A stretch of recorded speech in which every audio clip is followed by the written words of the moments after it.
Pag-usapan po natin yung issue na dinidepensahan ko raw at ng DBM ang BICAM report ng Congress.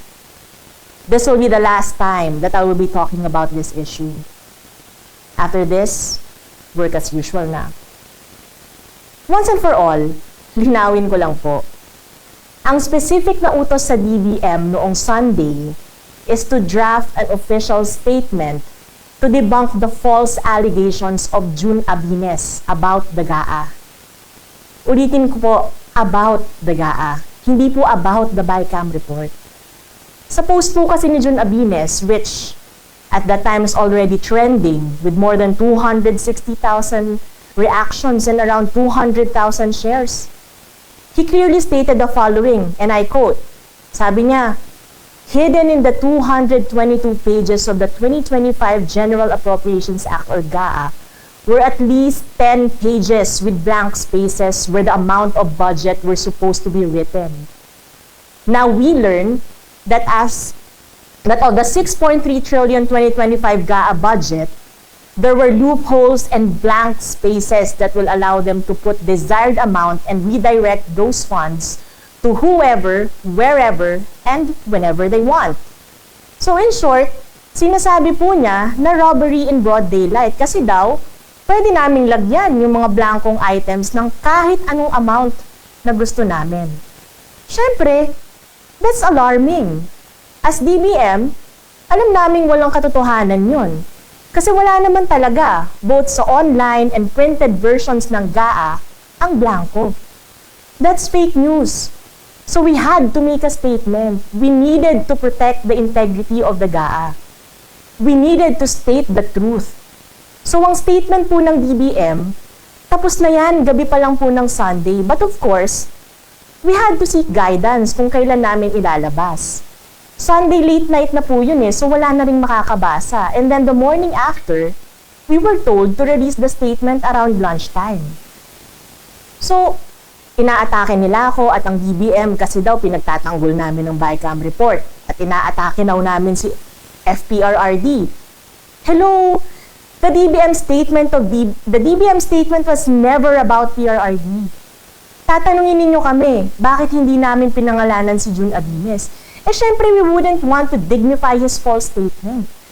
Trending na nga Mas lalo namin pasisikatin, di bibigyan lang namin siya ng pagkakataong mas marami pang maloko.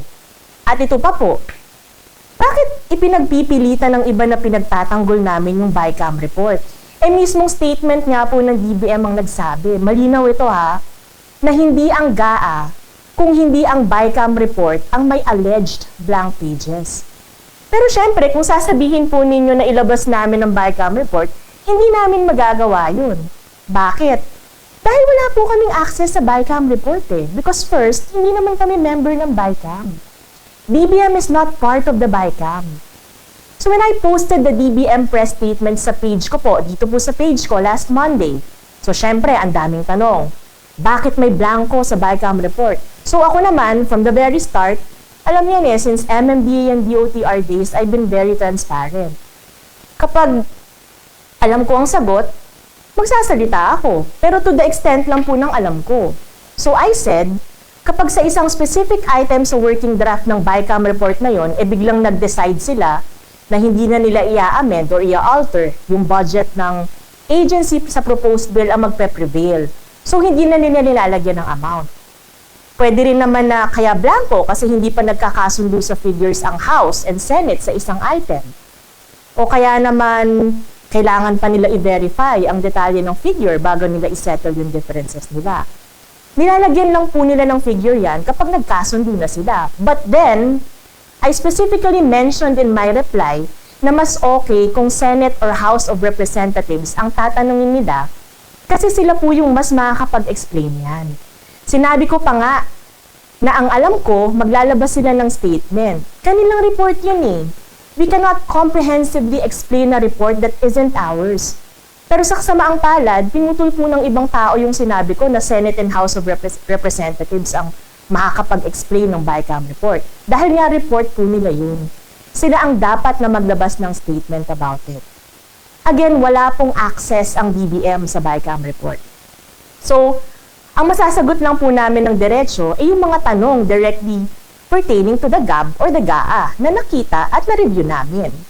At sa GAB, which is the enrolled bill, lalong-lalo na po sa GAA, which is the actual law, wala po talagang blank figures or pages.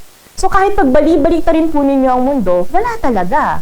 So mali talaga yung pinakalat ni June Abina sa Facebook na sadly, pinaniwalaan naman po ng iba nating mga kababayan. Tapos tatanungin na naman ako, sino pala nag-fill in the blanks? Ang sagot ko po, malay ko. Bakit ipipilit na alam namin? Malay namin sa DBM. Ang alam ko lang, hindi DBM, hindi executive.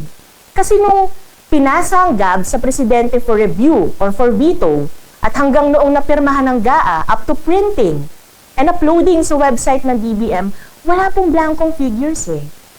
So to reiterate, the DBM is not privy to the blank pages in the BICAM report or the GAB as it falls within the legislative process involving the House of Representatives and the Senate. Klaro po sa Section 24, Article 6 of the 1987 Constitution na all appropriation, revenue, or tariff bills authorizing increase of the public debt, bills of local application, and private bills shall originate exclusively in the House of Representatives, but the Senate may propose or concur with amendments. So given that, ibig sabihin po niyan, the details of the process of legislation at the level of Congress are best explained by Congress itself. The BICAM committee also has their internal rules of procedure on the matter of legislation. Hence, the BICAM members are in the best position to shed light on this matter. So please lang, huwag niyong pagsabungin ng DBM at si FPRRD. Our statement isn't about PRRD.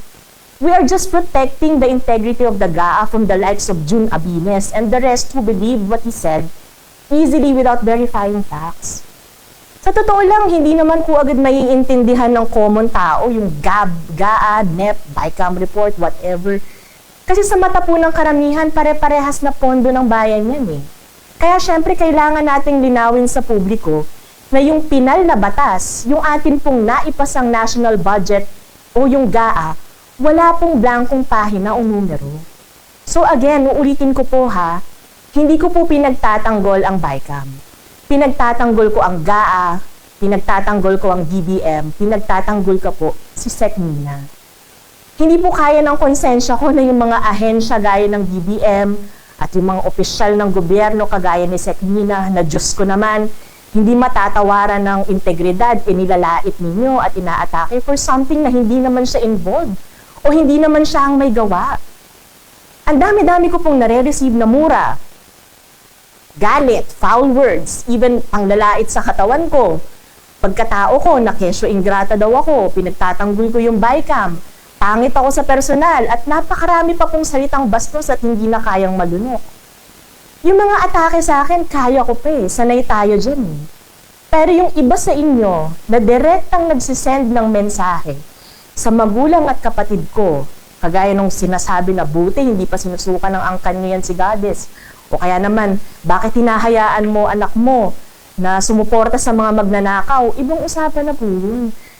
Ganun na po ba tayo kababaw? Alam niyo po, ang tatay ko pabalik-balik po sa ospital since October last year due to cancer stage 3. Hindi po mabuti yung lagay niya at everyday, dala-dala ko yung fear na anytime pwede siyang mawala sa amin. Kaya kahit mahirap, kahit mabigat sa loob, kahit pagod, I make it a point to always be there for him. Punta sa ospital kapag may chemo, mag-alaga, maglinis ng sugat, may procedure, may emergency because I am my father's security and safety blanket and he needs me.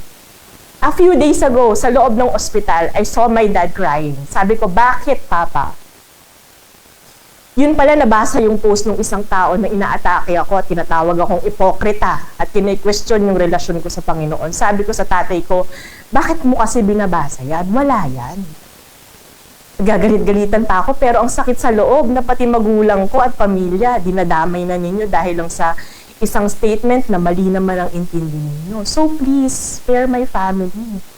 Tsaka itong mga taong ito na akala ko mga kaibigan ko, na pinagsilbihan ko ng buong puso at sipag nung nakaraang administrasyon, para namang hindi nyo ako kilala. Para namang hindi nyo alam kung paano ako magtrabaho. Kapag may nagkakalat ng fake news, di ba inuutusan din ninyo ako na agad sumagot? Di ba tuwang-tuwa pa nga kayo kung sumasagot ako sa comment section? Kung ano ang trabaho ko noon, ganun pa rin naman po yung trabaho ko ngayon. So bakit ninyo ako aatakihin for doing something na tuwang-tuwa nga kayong ginagawa ko noon? Nung New Year, I earnestly prayed for God to keep my real friends in my life and for Him to remove those who aren't good for me.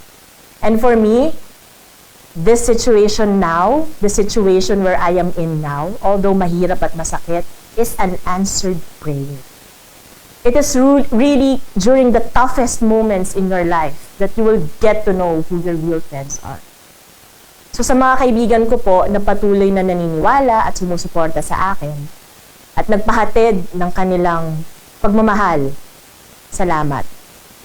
Kilala nila ako from the very beginning, alam nila kung gaano ako ka-dedicated sa trabaho ko. Alam na mga dati kong nakatrabaho sa past 2 administrations yan, kahit madaling araw, tatawagan o ine-message ako ng PCO para mag-draft ng statement to debunk fake news, stand for what's true and what's right. At alam nila yan, as long as tama at totoo, paninindigan ko yan. And more than anything, alam ng mga nakakakilala sa akin kung gaano ako ka-loyal sa mga naging boss ko. And I'm telling you, kahit ano pang sabihin ninyo, ipagtatanggol ko ang DBM, si Sec Mina at ang trabaho niya. Because Sec Mina is worth working with. Sec Mina is worth fighting for. Thank you po and God bless you.